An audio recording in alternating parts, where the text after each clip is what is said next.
Ona görə yaş fərqi biraz olmalıdır ki, çəkilsin. Sözünə baxmasa döyəcəm. Döyməyə baxma yox. Nazım mən döymə moddan düşüb. Son 100 ildə adamlar biraz həvəsdən düşüblər. Qadınlar daha həvəsli düşünürəm ki, bax ofis işlərinə bax falan. Səhər tezdən durub getməli işlərdə qadınlar daha Amma nəinki adamlar. Aynen. Orada bir məsələ var.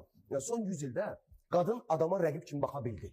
O rəqib kimi baxıb inkişaf edə bildi. Amma adam qadına rəqib kimi baxa bilmir.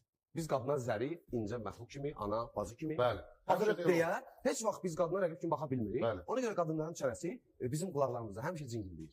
Qadın adam deyil. Azərbaycan dilinin izahlı lüğətinə əsasən adam sözünün mənası heyvandan fərqli olaraq danışmaq və düşünmək qabiliyyətinə malik canlı məxluq, insan deməkdir. Bu söz qadın və kişini heç bir cins fərqi qoymadan əhatə edən bir anlayış olduğu halda, aktyor Əlibəy Məmmədli adam sözünü kişi sözünün sinonimi kimi istifadə edir. Onun burada səsləndirdiyi fikrə əsasən adam kişi deməkdir.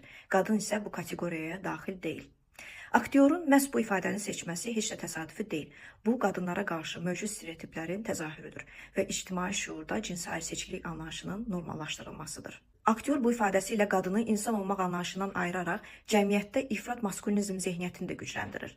Qadının insan kimi görülmədiyi cəmiyyətdə isə onun təhlükəsizliyindən danışmaq çox çətindir.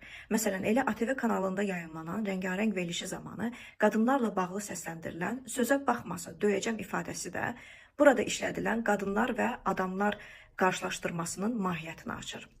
Döymək moddan düşüb deyən aktyor Əlibəy Məmmədli bəlkə indi də qadınların öldürülməsinin modda olduğunu demək istəyir.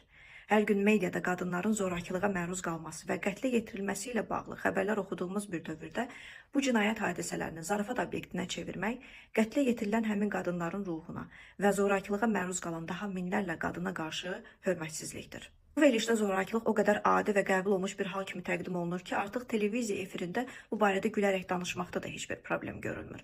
Beləcə, qadınlara qarşı zorakılıq cəmiyyətin şuurunda normallaşdırılır. Verilişin aparıcısı isə bütün bu təhlükəli fikirlərə, qanunlara istinad edərək heç bir müdaxilə etmir.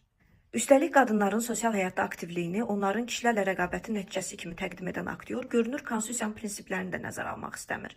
Qadınların əldə etdiyi nailiyyətləri onların bacarıq, potensial və zəhməti ilə deyil, kişilərlə rəqabətin nəticəsi kimi təqdim etmək, qadınların əməyinin məqsədli şəkildə kiçildilməsi və görməzdən gəlinməsidir. Bu isə qadınlara qarşı açıq qərəz olmaqla yanaşı, gender bərabərliyi haqqında qanunu da heçə saymaqdır. ATV kanalının rəngarəng verilişində açıq şəkildə gender əsaslı ayrı-seçkilik və qadınlara qarşı alçalıcı ifadələrin işlədilməsi, zorakılığı normallaşdırılmasına görə audiovizual şuraya müraciət ünvanlayacağıq. Bizə gələn cavabı da sizinlə paylaşacağıq.